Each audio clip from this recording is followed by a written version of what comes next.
Has anyone kind of motivated you in this way that he's approaching you? I don't like. It's weird. Like it doesn't get under my skin or anything like that at all. It just like I said, I'm sort of happy and thankful. I was like, oh, cheers, you know what I mean? Like you could do all that, you know, build the hype, say what you want. All I need to do is, again, be that veteran, be that experienced guy that goes out there and just shows you what's up.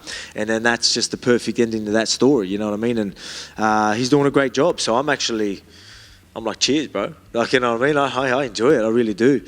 So it doesn't get under my skin. There's so many reasons for me to be motivated. As I've always said, I'm disciplined. I'm going to turn up in the gym. If I've got a job or a goal ahead, that's it. I'm locked in. But it was easy. Coming off a loss, you know, people with this, you know, 35-year-old thing or, like, you know, whatever it is, like all these narratives, I love it. You know what I mean? Everyone knows I thrive in these moments. When people doubt me, it's the best. It doesn't get to me. It's like it's building this fight up, because if I didn't go out there and do what happened in October, these conversations are much different. Believe me. You know what I mean? You can say what you want. Oh, this is the guy. This is the guy. We'll see if you know. Let's post-fight press conference. Yeah, it's going to be a totally different conversation. You're going to be all of a sudden saying, man, what are you going to do at featherweight? There's nothing left for you. Look what you're doing to these guys. So that's how I'm looking at this fight. Again, I prepared properly. I'm ready, you know, for a young, hungry prospect to come and bring a fight. But I won't be surprised, and you shouldn't be surprised if I make it look easy. I'm not saying that's exactly how it is. I'm not cocky like that. I prepared properly, but if he doesn't land a punch and I ragdoll him and make him look like nothing in there, you shouldn't be surprised. And I guarantee you, even though all this talk, post-fight press conference, you're just sitting there saying like, oh yeah, he didn't stand a chance. And the tone is going to be totally different. Yeah. But I'm glad it's not, because I want the hype. So keep saying all that stuff. You're saying the right stuff anyway. So for him to just think that I'm just kicking, like, you know, and doesn't understand timing, the distance, you know, there's so many different layers there. Like, if you don't understand that, mate, I'm going to mop the floor with you this weekend. So hopefully that's just all talk. Otherwise, it's going to be a walk in the park for me. He's one of these young guys, right, who has that sort of bravado and stuff like that. Do you think that could potentially work against him, right? If he's already calling himself champion, do you think he could go in there almost having thought he's done it before he's done it, if you know what I mean? Yeah, look, man, he's probably just playing the game. He's probably just doing a great job. Good on him. Like I said, I appreciate it. But, yeah, I mean, like, the good thing is hype, he's doing all that, like, but it can bite you in the ass, mate. Like, you know what I mean? Like, could you imagine what it's going to be like? You know, once I get my hand raised, I'm wearing that belt, and, like, because, you know, playing the whole superstar thing and like, oh yeah, I'm going to do this, Conor McGregor, no top guys are going to, you know, just all this sort of stuff. And you go out there and, mate, everyone's going to completely forget about you, man. It's going to hurt. That's going to hurt him a lot. You know, how does he bounce back from that? Yeah, but I mean, like I think he's just playing the game. He's probably clever. He's smart. Like, he's just playing the game. He's probably preparing properly. Knowing that, all right, I know I'm talking a lot, this can go really good or can go really bad, but yeah, I think he's just playing the game well.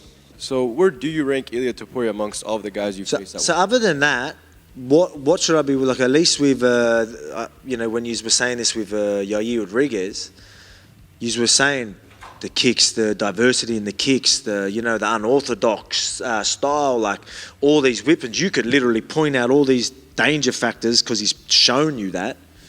Now people are just trying to throw up random numbers.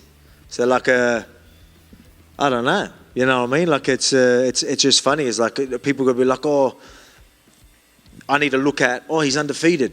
You know what I mean? Like, you know, what's a big threat? Maybe he's boxing. People could say boxing. Should I be worried about just a boxing style? I don't know. But, you know. And you could probably see in my face, I ain't worried. You know what I mean? Like, again, everyone has a puncher's chance, and I'm always aware of that. I think the only way I ever lose in this division is someone catching me. You know what I mean? You know, it's wrong to say lucky punch, but someone catching me, I think that's the only way anyone ever beats me. And that's the case with this one. You know what I mean? Like, he ain't showing me things that are other than some good hands that I need to be worried about.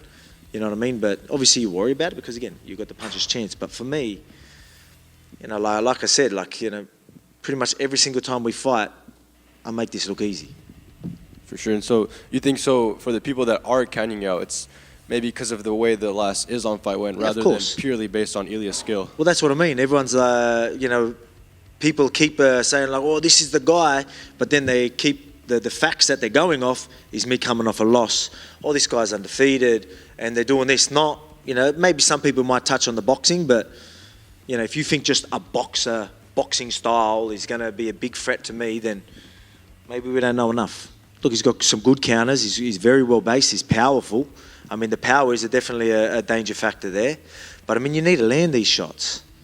I mean, like, you know, look at Yair Rodriguez, like how much, you know, think of how many times he lands on people. It's not easy to land when I'm aware and I know what's going on, you know, or land completely clean. Obviously, the last one landed clean.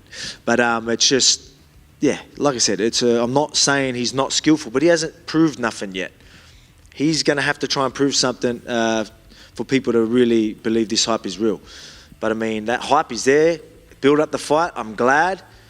But there's a good chance all that hype goes away real quickly. Me gustaría saber, a nivel mental, después de la última derrota por KO, cómo ha trabajado esta faceta para que no le asalten las dudas una vez dentro de la jaula contra un peleador tan peligroso como puede ser Ilia Topuria. Man, I'm very calculated. Like, I understand what went wrong and play on, move forward. Like, I don't look at that as being like anything other than, you know, how I look at that situation. So it was very easy for me to move on. Like, you know, it wasn't like he was just tallying me up everywhere and all this. And, you know, I mean, it was just, that's just how it went. I'm all good with it, you know what I mean? And, you know, I know how I felt in there. And so I understand that. So it's easy for me to move on. See, I don't want to, you know, like, no matter how you talk about this, everyone's just going to say excuses and stuff like that. But, like, it just didn't feel right in there. I couldn't let the hands go and pay the ultimate price for it, you know, and that's why preparation is key. And, like, we all know that, and I've always been a big believer in that. I told myself I could do it because that's just how my mindset and mentality is, you know what I mean? I thought I'd be more dangerous. I thought I'd let the hands go. I knew I couldn't go a decision. I'm like, I'm going to get this guy. Like, yeah, this is going to be the most dangerous I've ever been. And yet I couldn't even throw a punch. That's how I felt in there. So, again, it's and again, I don't want to sound like I'm taking anything away because I'm not. He felt that, like, I was maybe biting on these. He felt my guard was down, so he still did a great job to capitalize on that. So full credit to Islam. But for me, in that question, for me moving on is very easy because I understand that situation. I'm okay, very self-aware, as I told you. Play on, move on. Make sure we followed the protocols like we did, and move on, move forward. And then camp just felt exactly like how every other one did. I didn't look at that at all, really, to be honest. I don't know, maybe it's just how my head works, but camp was great. Y otra pregunta tenía, es en caso de que Ilia Topuria ganara la pelea, si te gustaría pedir una revancha inmediata y si eso podría darse incluso en UFC en España, que es lo que Ilia estaba pidiendo en caso de que él ganara este cinturón, poder defenderlo en España. Yeah, of course, yeah, sweet. But I'm going to go out there and win, and I'll headline Spain. How about that? I'll go there and I'll headline Spain. And you know what? I think they're struggling still. Maybe, I don't know. It seems like they could be. I don't know whether they are with UFC 300. I know a guy. You know what I mean? It's not too. Yeah, it's plenty of time. So just so you know that, just in case there's anything happening, Dana Hunter, you know a guy. I'm going to go do business, ruin someone's party or a few people's party, and then I can come save the day, like I always do. Okay, thank you.